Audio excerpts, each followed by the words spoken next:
Olá, seja muito bem-vindo à nossa videoaula. Vamos iniciar agora os estudos sobre literatura infantil. Acompanhe. A leitura é um processo de compreensão abrangente, cuja dinâmica envolve componentes sensoriais, emocionais, intelectuais, fisiológicos, neurológicos, culturais, econômicos e políticos. A leitura pode ter duas funções distintas e opostas. A primeira, alienadora, fornece ingredientes que alimentam o mundo de aspirações ilusórias, desvinculadas de qualquer intenção questionadora. A segunda, reflexiva, desperta no leitor reações diante do que a obra contém e de tudo o que ela revive e evoca fora do sujeito. A leitura envolve 5 processos. Neurofisiológico inclui a percepção, a identificação e a memorização do signo.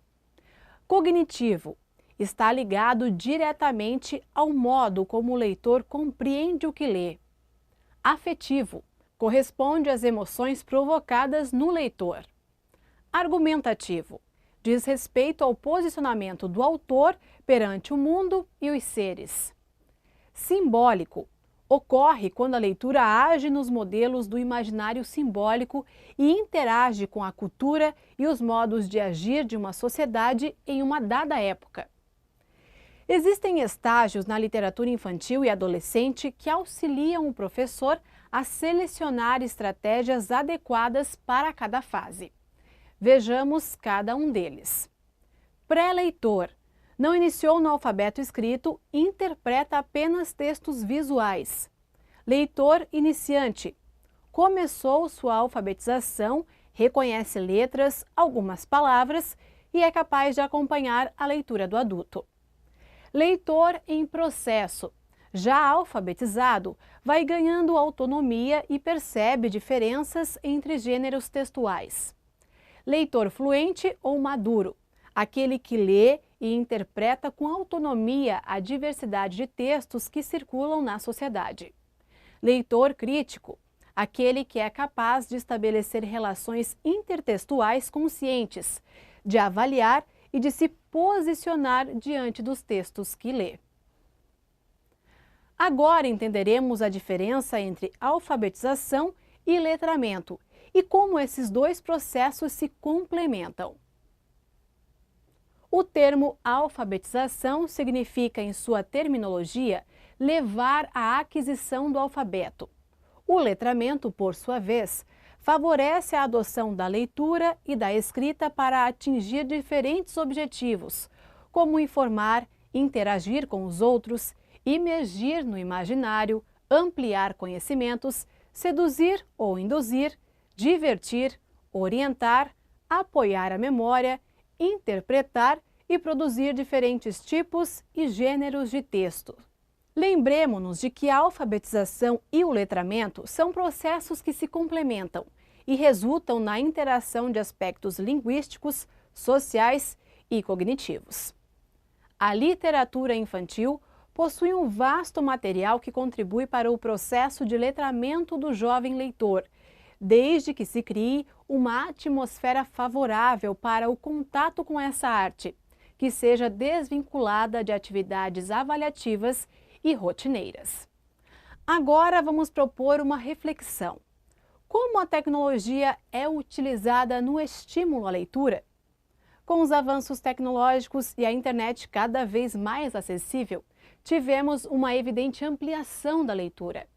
E podemos ir além, pois o próprio modo de leitura transformou-se. Você já ouviu falar no termo hipertexto? Há uma grande diferença entre a leitura em um papel e a leitura na tela de um dispositivo, com acesso a links, que vão se desdobrando em mais informações por meio de diferentes usos de mídias, que tornam a leitura não linear. O hipertexto é esse conjunto de nós, informações, ligados por conexões. Abordaremos agora os elementos que estão diretamente ligados à prática da leitura e à prática da oralidade, universo que para as crianças precede a leitura e a escrita, estimula a criatividade, desenvolve a cognição e possibilita a criação de laços afetivos. A prática da oralidade envolve o exercício do domínio da língua e o modo de se expressar pela fala. Com isso, desenvolvemos também a prática de ouvir o outro e nos tornamos mais receptores do mundo que nos cerca. No processo de leitura, o receptor ativa suas memórias e nelas estabelece a sua subjetividade. Dessa forma, cria uma ponte entre o imaginário e o desejo real. No ato da leitura, conscientes do envolvimento da memória, da subjetividade e do modo como recebemos um texto, o interpretamos e buscamos associações entre nós mesmos e o discurso do autor. Assim, podemos estabelecer 3 perspectivas. A percepção inicial do texto é descompromissada, mas atenta ao vocabulário, à estrutura e à mensagem. A interpretação intelectual estabelece diálogo com outras interpretações cabíveis em um encadeamento da leitura. E na recepção afetiva, o leitor se deixa afetar pelo outro, buscando sentido para o convívio. Outro ponto importante que deve ser mencionado é a intertextualidade, caracterizada pelas referências dentro de um texto a outros textos, ou seja, é um diálogo entre textos. Você se lembra da primeira história que leu ou ouviu? A literatura é a arte que se traduz pela palavra e que acompanha a evolução do mundo. Acompanhe. A literatura infantil surge no século XVII, época em que a criança começa a ser enxergada de modo diferente dos adultos e passa a ter um papel na sociedade. Assim, surgiu a literatura infantil, com fábulas, contos e narrativas populares, que tinham como objetivo moralizar as crianças. A literatura infantil é uma importante ferramenta de educação, pois estimula a atividade, a inteligência e a afetividade da criança. Mas trabalhar com literatura infantil não é uma tarefa fácil, pois envolve a necessidade de preparação dos agentes de leitura, metodologias apropriadas, acervo e o oferecimento dos recursos necessários para o desenvolvimento dessas práticas.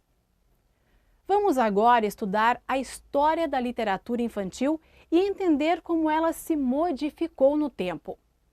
O conto de fadas é uma narrativa que, mesmo tendo sido criada há muito tempo, é contemporânea, pois aborda questões sociais como o bem e o mal, a justiça, conflitos e superações. O leitor infantil costuma identificar-se com as situações vividas pelos personagens dos contos, assim como com os meios de superação que surgem ao longo dessas histórias, repletas de significados e valores transmitidos por uma sabedoria popular. Por consequência desse exercício, passa a conhecer-se melhor e a conhecer o mundo que o cerca. No Brasil, o precursor do gênero foi Monteiro Lobato, que lançou em 1920 a primeira obra literária infantil. Exceto pela produção de Lobato, pouco foi produzido para a literatura infantil até a década de 1970 no país. A partir dessa época, podemos dizer que uma diversidade de narrativas foi criada, com textos em que predominaram a visão poética do mundo, carregados de elementos que sensibilizam, emocionam e encantam. É muito importante que no processo de ensino através da leitura sejam tomados alguns cuidados. Para assegurar o prazer pela leitura, devemos nos certificar de que o texto com que trabalharemos prima pelo conceito de literatura. Assim, alguns aspectos devem ser evitados. Didatismo, pedagogismo, moralismo. Desde seu início, a literatura infantil foi usada com o objetivo de ensinar e moralizar, mas devemos ter a consciência de que literatura é uma arte e, por isso, deve estar desvinculada desse didatismo. Adultocentrismo, paternalismo. Esse tipo de situação Ocorre quando encontramos obras em que o mundo dos adultos, com seus valores e preconceitos, se sobrepõe aos valores do mundo infantil. Visão fechada de mundo. Ocorre quando os autores apresentam aos leitores infantis um mundo pronto, de valores absolutos, inquestionáveis. Infantilismo. Normalmente ocorre em textos simplistas, repetitivos e que subestimam a criança. O papel do professor no contexto da leitura é de orientar e mediar para ampliar as possibilidades de interpretação de uma obra e estimular, a partir de sua experiência e entusiasmo, o prazer de ler o mundo. Falaremos agora sobre gêneros textuais. Há uma infinidade de gêneros que podem ser trabalhados em sala de aula. Mas é importante que o educador saiba variar não apenas o gênero, mas também o modo como eles são aplicados nas práticas sociais da leitura. Há uma diferença entre gênero e tipo textual. O gênero refere-se às formas como os textos se apresentam em nosso dia a dia, com sua composição e suas funções. Já os tipos textuais são sequências de textos com determinadas características. Os tipos podem ser descritivos, argumentativos, narrativos, expositivos e injuntivos. É importante desenvolver no aluno a capacidade de saber onde utilizar determinado gênero de acordo com o contexto situacional e os interlocutores envolvidos. Esse foi o conteúdo de literatura infantil. Esperamos que você tenha aproveitado esta aula. Bom estudo!